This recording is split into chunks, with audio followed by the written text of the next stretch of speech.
জাতীয় নাগরিক পার্টির খুবই ব্লুটুথ বয় সার্জিস আলম। আমার ধারণার খুব বেশি দিন সার্জিস আলম তার জায়গাটা ধরে রাখতে পারবেন না, কারণ তার বিরুদ্ধে খোদ পিনাকিদা তিনি একটা বক্তব্য দিয়েছেন।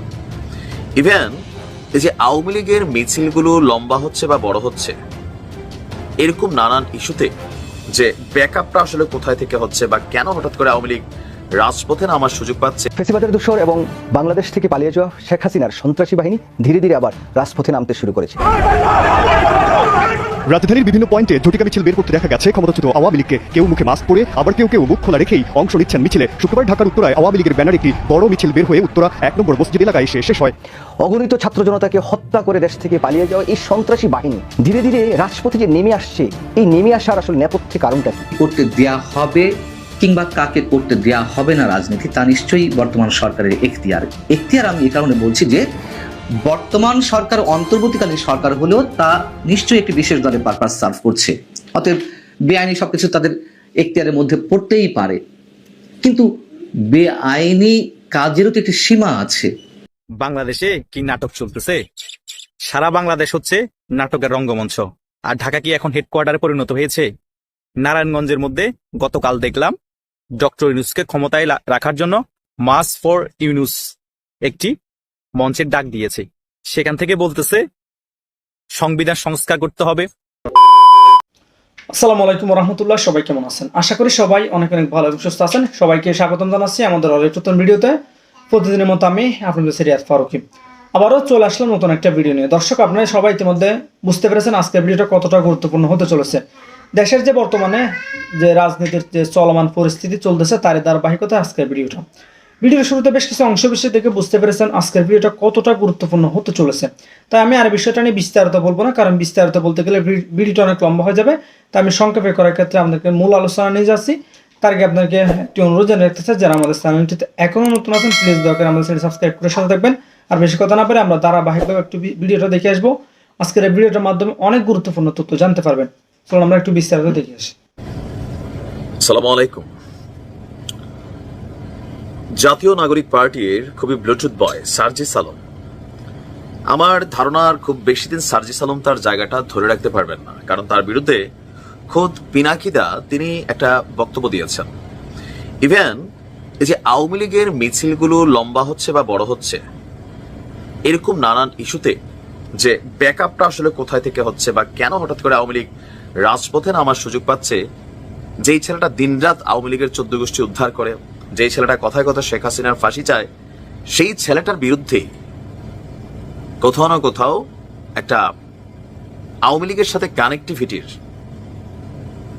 হয়তোবা এনসিপি পার্টির অভ্যন্তরে নানান প্রশ্নের সম্মুখীন হয়ে গেছে আপনার সার্জিস। আপনার খেয়াল থাকার কথা, যখন আমাদের মার্চ ফর গাজা অনুষ্ঠানটা হলো সেখানে হাসনাত ছিল কিন্তু সার্জিস ছিল না, এমনকি এটা কাকতালীয় না।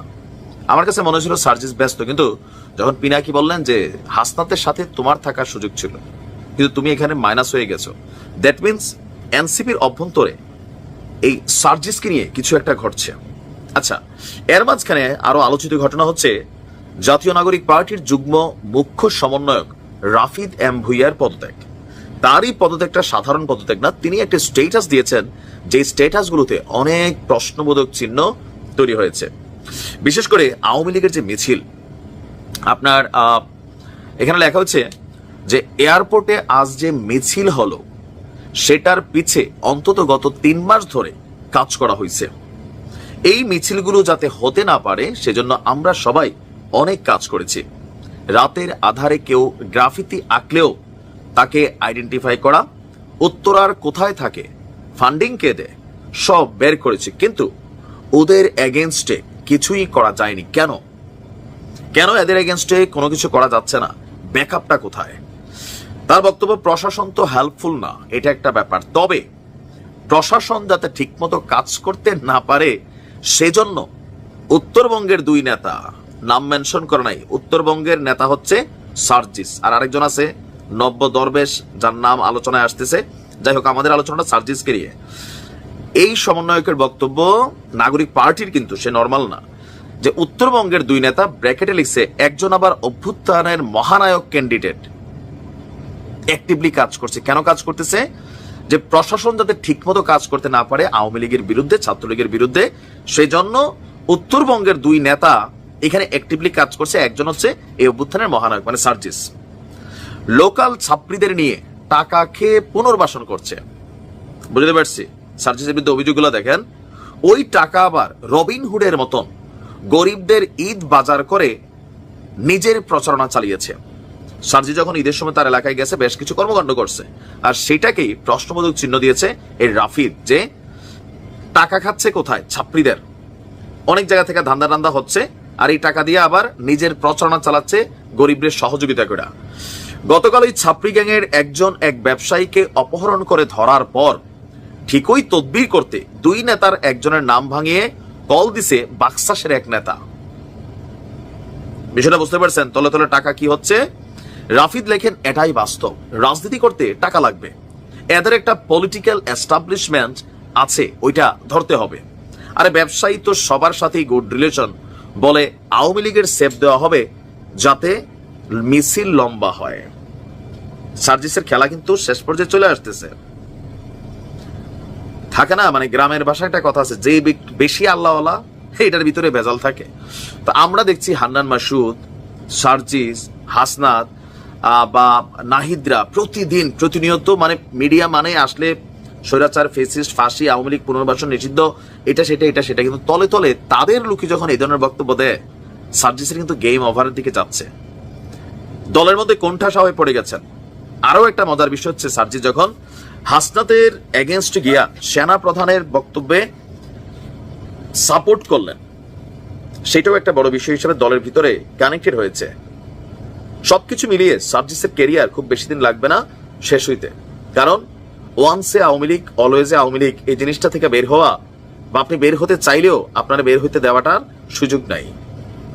দিন শেষে ডিবি অফিসেও যখন গেছিল তখনও সার্জিসের অবস্থান নিয়ে প্রশ্ন উঠছিল।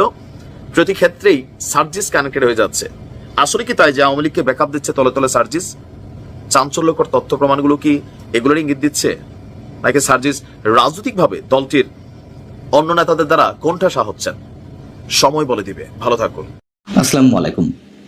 কাকে রাজনীতি করতে দেয়া হবে কিংবা কাকে করতে দেয়া হবে না রাজনীতি, তা নিশ্চয়ই বর্তমান সরকারের এখতিয়ার। আমি এই কারণে বলছি যে বর্তমান সরকার অন্তর্বর্তীকালীন সরকার হলেও তা নিশ্চয়ই একটি বিশেষ দলের পারপাস সার্ভ করছে, অতএব বেআইনি সবকিছু তাদের এখতিয়ারের মধ্যে পড়তেই পারে। কিন্তু বেআইনি কাজেরও তো একটি সীমা আছে।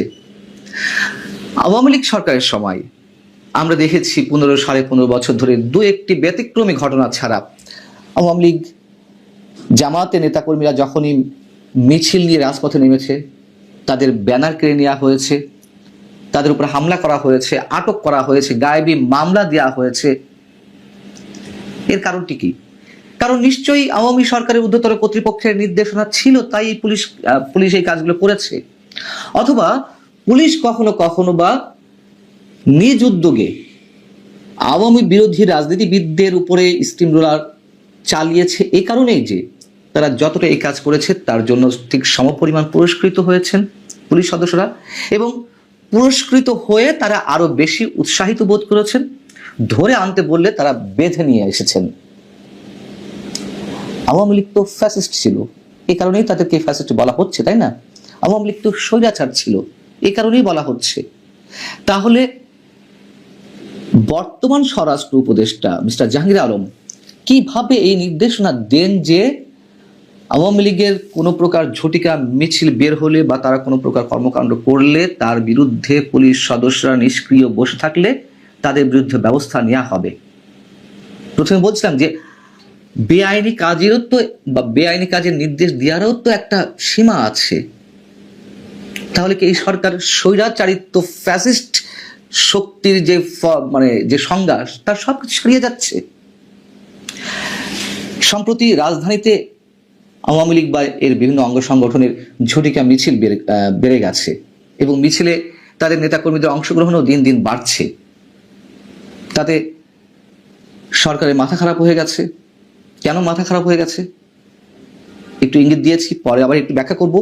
তো স্বরাষ্ট্র উপদেষ্টা মিস্টার জাহাঙ্গীর আলম তিনি সাংবাদিকদের প্রশ্নের উদ্দেশ্যে শনিবার একটি অনুষ্ঠান শেষে বলছেন যে পুলিশ অলরেডি দুজনকে ধরেছে, মানে বেশ কৃতিত্ব জাহির করে তিনি বলছেন পুলিশ ধরেছে দুজনকে। অপরাধ কি ছিল তাদের? মিছিল করেছে, এই তো, বেশ ভালো কথা। আওয়ামী লীগের কার্যক্রম ও ঝটিকা মিছিলের বিরুদ্ধে পুলিশের কোনো নিষ্ক্রিয়তা পেলে কঠোর ব্যবস্থা নেওয়া হবে। তারা যদি এইগুলো বা ঝটিকা মিছিল টাইপের কোনো কিছু ভালোভাবে কন্ট্রোল করতে না পারে তাহলে তাদের বিরুদ্ধে ব্যবস্থা নেওয়া হবে। আওয়ামী লীগ কি নিষিদ্ধ হয়েছে? আবারও সেই কথা বলি, সেই প্রশ্ন তুলি। আওয়ামী লীগ তো নিষিদ্ধ কোনো সংগঠন নয় যে এর নেতা কর্মীরা নিষিদ্ধ হয়ে যাবেন। তাহলে আওয়ামী লীগের পক্ষে কেন কার্যক্রম চালাতে পারবে না? আমরা তো বারবার বলছি, আবার বলতে হচ্ছে এই জন্য যে এই কথা না বললে আবার কেউ কেউ ট্যাগ লাগিয়ে দিবেন যে আমরা কারো না কারো পক্ষ হয়ে কথা বলছি। কারো না কারো পক্ষ হয়ে কথা বলি কিনা খোঁজ নিয়ে দেখুন আওয়ামী লীগ সরকারের সময় আমাদের মতন গুটি কয়েক মানুষ কি বলেছেন। তো এই যে স্বরাষ্ট্রমন্ত্রী নির্দেশ দিলেন আওয়ামী লীগ নিষিদ্ধ হওয়া না হওয়া সত্ত্বেও পুলিশ সংস্কার কমিশন কাজ করেছেন, পুলিশকে ধুয়ে মুছে ফ্রেশ করে তাদের মানসিকতা পরিবর্তন ঘটিয়ে কিভাবে পুলিশি ব্যবস্থার সংস্কার করা যায় এজন্য, তাই না? পুলিশ সংস্কার কমিশনের পক্ষ থেকে এ ধরনের কোনো সুপারিশ কি আছে যে নিষিদ্ধ না হওয়া সত্ত্বেও যে কোনো দলের বিরুদ্ধে অ্যাকশন নেওয়া যাবে, পুলিশ অ্যাকশনে যেতে পারবে? এই যে বলা হয় যে পুলিশ তার মনোবল ফিরে পাচ্ছে না, পুলিশ কিভাবে মনোবল ফিরে পাবে? এ ধরনের একটা অন্যায় পুরোপুরি আইন বিরুদ্ধ একটি নির্দেশ যদি সরকারের পক্ষ দেয়া হয়ে থাকে পুলিশ কি করবে? সেই তো আওয়ামী পুলিশের চরিত্র ফিরে আসবে। এবং এই কাজগুলো কেন করা হচ্ছে আমরা খুব ভালো করেই বুঝি। এই সরকারকে টিকিয়ে রেখেছে ছাত্র সমন্বয়করা, সরকারের নিয়োগদাতা, প্রধান উপদেষ্টা নিয়োগদাতা ছাত্ররা। প্রধান উপদেষ্টা নিজের মুখেই বলেন এগুলো তো আমাদের কথা না। অতএব তারা যে দাবি তুলে যাচ্ছে দিনের পর দিন যে আওয়ামী লীগকে নিষিদ্ধ করতে হবে, সো সরকারের পক্ষ থেকে সে কথা ইনিয়ে বিনিয়ে বলা হচ্ছে বা কার্যক্রমে দেখানো হচ্ছে। যেহেতু নিষিদ্ধ করতে পারছে না, কিছু একটা দিয়ে তো ছাত্র সমন্বয়কদের শান্ত রাখতে হবে, খুশি রাখতে হবে। অতএব আওয়ামী লীগকে রাজপথে নামতে দেওয়া যাবে না। আর যারা ছাত্র সমন্বয়কদের বাইরে এই কথাগুলো বলছেন বিশেষ এক শ্রেণীর বুদ্ধিজীবী গোছের লোক, বিনয়ের সঙ্গে প্রশ্ন, কিসের ভিত্তিতে আওয়ামী লীগ নিষিদ্ধ করবেন? আওয়ামী লীগের যারা অপকর্ম বলে করেছেন, বারবার বলি, হাজারবার বলবো, লাখবার বলবো, তাদের বিচার হোক, আইনে আওতায় আনা হোক, দৃষ্টান্তমূলক শাস্তি দেওয়া হোক, কোনো আপত্তি নেই। অথবা আওয়ামী লীগ তো আজ পর্যন্ত এখনো পর্যন্ত নিষিদ্ধ হয়নি, সেটা করেন, সেটি করার পর না বুঝবো যে ধরনের নির্দেশনার ভিত্তি আছে। মানে আমাদের আসলে অনেক কষ্টের মধ্যেও হাসতে হয়। 5 আগস্টের আগে পরে যেসব পুলিশ সদস্য হত্যাকাণ্ডের শিকার হয়েছেন তাদের ক্ষেত্রে বলা হয় যে বিপ্লব করতে গেলে এগুলো করার দরকার আছে। এবং এই পুলিশ সদস্যরা তো জনগণের পুলিশ না, এগুলো তো আওয়ামী পুলিশ ছিল, আওয়ামী লীগের দালাল ছিল। তাহলে এখন এই পুলিশ সদস্যদেরকে কাদের দালাল বানানো হচ্ছে? স্বরাষ্ট্র উপদেষ্টা পদ টিকে রাখতে হবে। সরকারের যেমন নিজের টিকে থাকতে হবে, তেমনি তার উপদেষ্টাদেরও টিকে থাকতে হবে। টিকে থাকতে হবে বিধায়ী উপদেষ্টাদের বিভিন্ন জনের মুখে আমরা বিভিন্ন ধরনের আপত্তিজনক মন্তব্য শুনছি। কিন্তু যারা একটু লিবারেল, যারা সত্য কথাটি মনের অজান্তে কখনো কখনো বলে ফেলছেন, তাদেরকে তো খেসারত দিতে হচ্ছে। তার চরম এক্সাম্পল তো এই বিষয়ে, এই আওয়ামী লীগ বিষয়ে তো একটি রয়েছেই।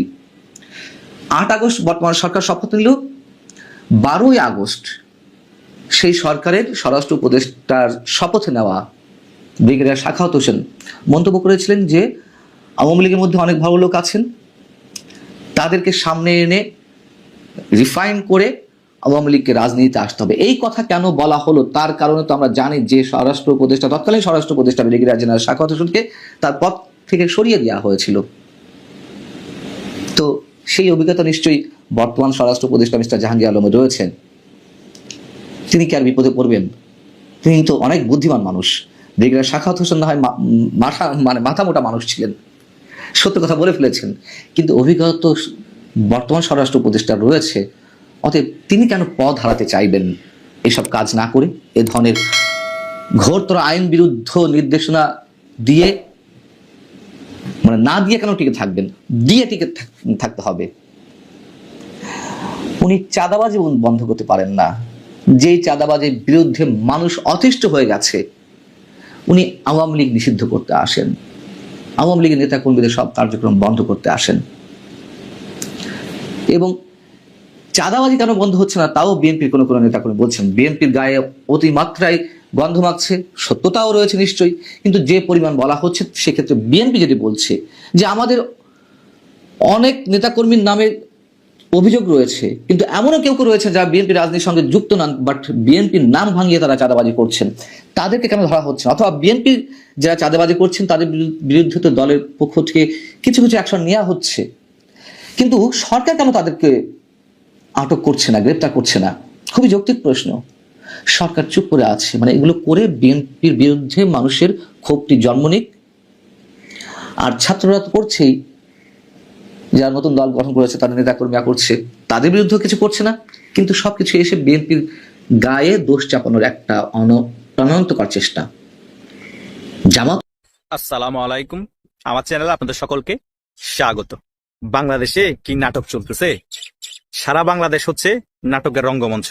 আর ঢাকা কি এখন হেডকোয়ার্টারে পরিণত হয়েছে?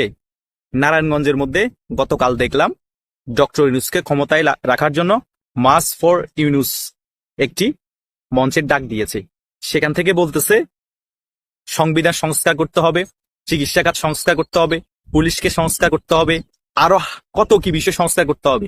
এর আগে কোনো নির্বাচন হবে না, ডক্টর ইউনূস ক্ষমতায় থাকবে।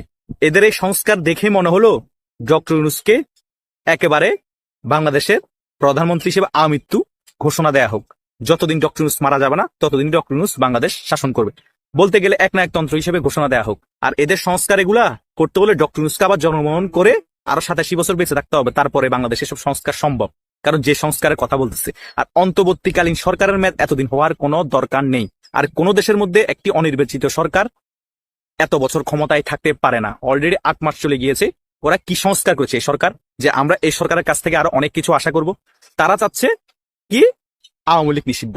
তারা চাচ্ছে কি আওয়ামী লীগ কোনো মিটিং মিছিল করতে পারবে না।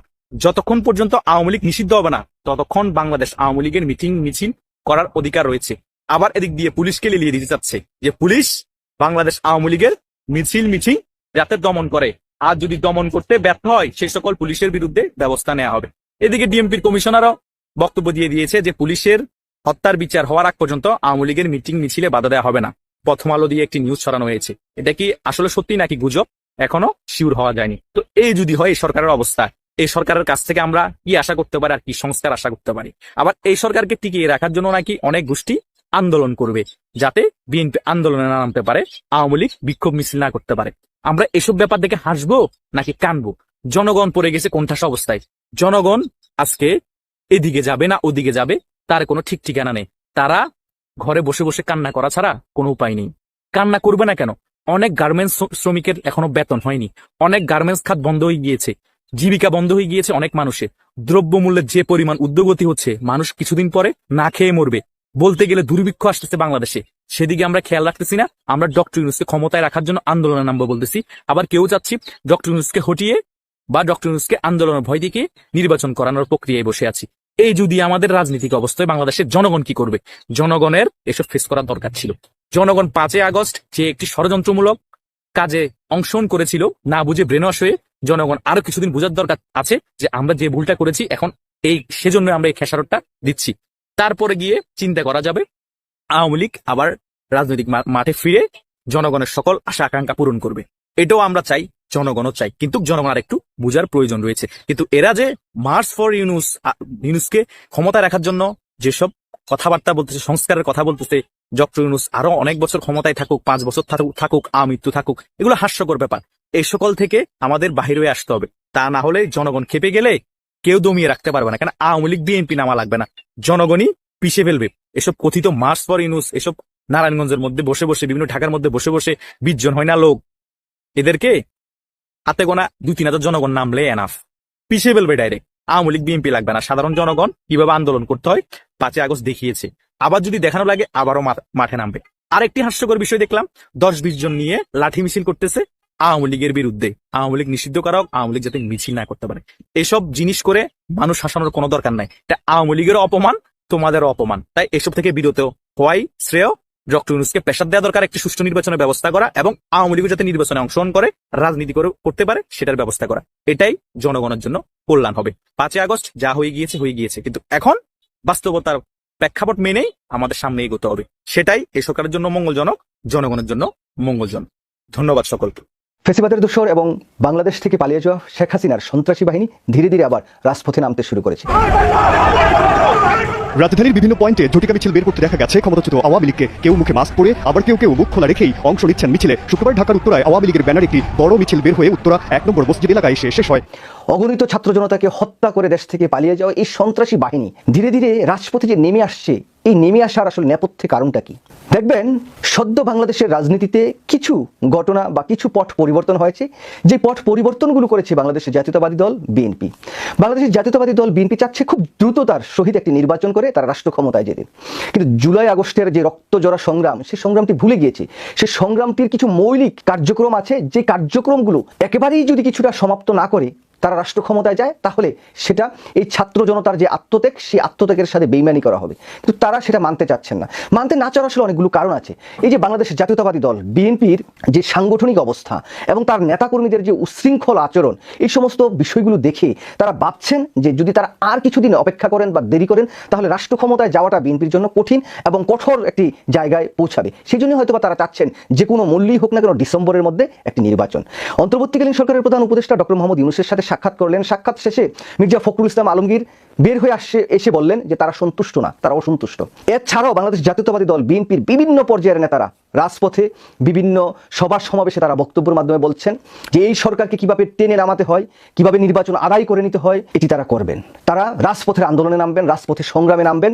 ডক্টর ইউনূস সরকারকে এই ডিসেম্বরের পর রাষ্ট্র ক্ষমতায় থাকতে দিবেন না।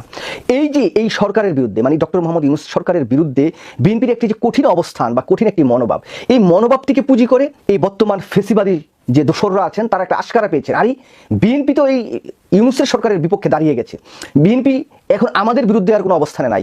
বিএনপি তো এখন শুধু নির্বাচন কেন্দ্রিক হয়ে গিয়েছেন। বিএনপি চায় রাষ্ট্র ক্ষমতায় যেতে। এই যে একটি সুযোগ, এই যে একটি ছোট্ট একটি অবস্থান এই ফেসিবাদের দোসররা পেয়েছেন, এই জায়গাটি দিয়ে তারা ধীরে ধীরে দীর্ঘ 9 মাস গর্তে পালিয়ে থাকার পর তারা এখন ধীরে ধীরে বের হয়ে আসতে শুরু করেছেন। এই সময়টিতে তারা যে বের হয়ে আসছেন, আমি একদম দৃঢ়ভাবে মনে করি বা বিশ্বাস করি বাংলাদেশের জাতীয়তাবাদী দল বিএনপি যদি এখন এই ডক্টর মোহাম্মদ ইউনূস সরকারের বিরুদ্ধে এই সমস্ত কথাবার্তা রাজপথে না বলে, তারা যদি ডক্টর মোহাম্মদ ইউনূসের সাথে ডোর বন্ধ করে আলাপ আলোচনা করে ডক্টর মোহাম্মদ ইউনূসের থেকে যেরকম দরকার কথা তারা নিতেন, তারা বলতেন যে আপনি কবে বলেন, আপনি পাবলিকলি বলার দরকার নেই, আমাদেরকে বলেন, আমরা আপনার উপর বিশ্বাস করি, আমরা ঠিক সেই সময় আমরা নির্বাচনটা দেখতে চাই। আর এভাবে ছোট্টখাট্ট পরিসরে যদি তারা কথাগুলো বলতেন, এত বড় আকারের একটা বিরোধ ডক্টর মোহাম্মদ ইউনূস সরকারের সাথে না দেখি, তাহলে আজকে এই যে ফেসিবাদের দোসররা গর্ত থেকে বের হয়ে এসে জটিকা মিছিল করছেন, তারা আবার এই যে আইন শৃঙ্খলা পরিস্থিতি একটু স্বাভাবিক হওয়ার একটি পর্যায়ে যাচ্ছিলেন, সেই জায়গায় তারা আবার একটি অস্থিতিশীল পরিবেশ সৃষ্টি করার যে পায়তারাটা করছেন, এটা করতে পারতেন না। এটা আমি দৃঢ়ভাবে বিশ্বাস করি। সুতরাং অনেকেই বলছেন যে এই যে ফেসিবাদের দোসররা এখন হঠাৎ করে জটিকা মিছিল করছেন, এটা কি কারণে করছেন, তারা কোথায় থেকে এই সাহসটা পেলেন? সাহসটা পেলেন বাংলাদেশের সবচাইতে বড় দল এবং যারা আগামী দিনে রাষ্ট্র ক্ষমতায় যাবে, এই দলটি যখন শুধু নির্বাচনের পিছিয়ে লেগে আছে, যখন এই ফেসিবাদের দোসররা যে হত্যাযজ্ঞ চালিয়েছে তার বিচারের দাবিতে না করছেন, তার দলটাকে নিষিদ্ধ করার দাবি জানাচ্ছেন না, এই যে তাদের যে এককেন্দ্রিক শুধু কর্মকাণ্ড, এই শুধু এককেন্দ্রিক কর্মকাণ্ডের জন্য তারা এখন মনে করছেন যে আরে বাংলাদেশের জনগণ তো আমাদের ভুলে গিয়েছে। বাংলাদেশের রাজনীতিতে তো আওয়ামী লীগ নাই, বাংলাদেশের রাজনীতিতে তো ফেসিবাদের দোসররা নাই। কারা আছেন? আছে ডক্টর মোহাম্মদ ইউনূস আর বিএনপি। তারা মারামারি করবে, নির্বাচন নিয়ে কামড়াকামড়ি করবে, তারা শুধু বলবে নির্বাচন দাও, ক্ষমতায় যাই, আর তাদের নেতাকর্মীরা চারদিকে লুটতরাজ বিভিন্ন সমস্যাগুলো তৈরি করবে। সেই জায়গা থেকে তারা এখন রাজপথে এসে আবার রাজপথ দখল করে নেওয়ার একটি চেষ্টা তারা করছেন। তবে বিএনপি নেতাকর্মীদের একটি কথা আমি বলি, আওয়ামী লীগ যদি আবার পুনরায় ফিরে আসে, তাহলে বাংলাদেশের রাজনীতিতে সবচাইতে বড় ক্ষতিটা যাদের হবে তারা হচ্ছে না বিএনপি। এটা আমি নির্দ্বিধায় বলতে পারি, কারণ বিএনপি সবচাইতে বেশি ক্ষতি হবেন। আর তার সাথে সাথে অন্যরা তো আছেনই। দেখুন বিএনপি এতদিন কি বলছেন, এই সংগ্রামটির সময় বলছেন যে না, আমরা এই সংগ্রামের সাথে নাই। পরবর্তীতে তারা ক্লেম করলেন যে এই সংগ্রামের সবচাইতে বেশি মানুষের সংখ্যা প্রায় 400-450 লোক বিএনপি নেতাকর্মীরা হত্যার শিকার হয়েছেন। আওয়ামী লীগ কিন্তু এখন অবধি এই যে হত্যাযোগ্য সেটার দায় স্বীকার করেনি, বরং উল্টাটা করছেন কি, এই ডক্টর মোহাম্মদ ইউনূস এবং যারা রাজপথে ছিলেন, যারা আন্দোলন সংগ্রামে ছিলেন, তারা নিজেদেরকে হত্যা করেছেন। মানে আওয়ামী লীগের এই ফেসিবাদী দোসরদের বা এই সন্ত্রাসী এই যে কুলাঙ্গার যারা আছেন, তাদের আসলে কোনো দোষ নাই। তো সেই জায়গা থেকে বিএনপিকে আরেকটু বিচার বিশ্লেষণ করে বুঝে বিভিন্ন স্টেপ ফেলতে হবে, কারণ তাদের একটি ভুল স্টেপের কারণে দেখেন কতগুলা এই ফেসিবাদের দোসর ঢাকা সহ বিভিন্ন জায়গায় মিছিল করার সুযোগ পেয়েছে। জটিকা মিছিলই হোক আর যেই মিছিলটি হোক, এটা যদি বিএনপি শুধুমাত্র নির্বাচন করে শুধু খেলা মত্ত হয়, তাহলে এই ফেসিবাদ কিন্তু খুব দ্রুততার সহিত বাংলাদেশে আবার পুনরায় তারা তাদের অবস্থান তৈরি করে নেবে। এটা বিএনপিকে মনে রাখতে হবে, তার সাথে সাথে ডক্টর মোহাম্মদ ইউনূস সরকারের ক্যাবিনেটে যারা আছেন তাদেরকে এটা মনে রাখতে হবে। যদিও স্বরাষ্ট্র উপদেষ্টা বলেছেন যেই এলাকায় ঘটনাটা ঘটবে সেই পুলিশ যদি এই ফেসিবাদের বিরুদ্ধে বা এই জটিকা মিছিল বন্ধ করতে না পারে, তাহলে সেই পুলিশ সদস্যদের বিরুদ্ধে অ্যাকশনে যাবে। আমি আশা করব পুলিশ সচেষ্ট থাকবেন। ফেসিবাদের অনেক পুলিশ সদস্য এখনো আছেন, কিন্তু এই ফেসিবাদকে মোকাবেলা করতে হবে এই ফেসিবাদের পুলিশ দিয়ে, তা না হলে মানে এটা ঠিকমতো করা যাবে না। সুতরাং পুলিশে যদি চাকরি করতে হয় তাহলে ফেসিবাদকে ঠেকাতে হবে, ট্যাগাল দিতে হবে, এটা হচ্ছে বাস্তবতা। আর বিএনপিকে অন্ততপক্ষে সব দিকে চোখ কান খোলা রেখে যা করেছেন, ভুলভ্রান্তি যা হয়েছে সেগুলো বাদ দিয়ে একটি জায়গায় অনড় থাকতে হবে, তা না হলে বিপদ কিন্তু আপনাদের জন্য হবে। শুধুমাত্র যেই ডক্টর মোহাম্মদ ইউনূস সরকারের হবে বা যে বৈষম্য বিরোধী আন্দোলন এনসিপির হবে তা না, সবারই কিন্তু ক্ষতি হবে। এটা বাংলাদেশের জনগণেরও ক্ষতি হবে, তার সাথে সাথে বিএনপি এর বাইরে থেকে যাবে না। আগুন যদি লাগে, দেওয়ালে আগুন লাগলে আপনি বসে থাকলে আপনার শরীর পুড়বে না, সেরকম না, সবকিছুই হবে, সব পড়বে। যাই হোক, সব ভালো থাকবেন, আল্লাহ হাফেজ, আসসালাম। ভিডিওটি ভালো লাগলে অবশ্যই শেয়ার করে দিবেন, আর আমাদের চ্যানেলটিতে নতুন থাকলে অবশ্যই চ্যানেল সাবস্ক্রাইব করে সাথে থাকবেন। আপনারা ইতিমধ্যে ভিডিওর শুরুতে যে অংশ বিশেষগুলো দেখেছেন, কেন আমাদের ব্যক্তিগত কোনো মতামত থেকে আমরা সামাজিক যোগাযোগ মাধ্যম থেকে ভিডিওগুলো কালেক্ট করে আপনাদের মাঝে জাস্ট ভিডিওগুলো তুলে ধরার চেষ্টা করি।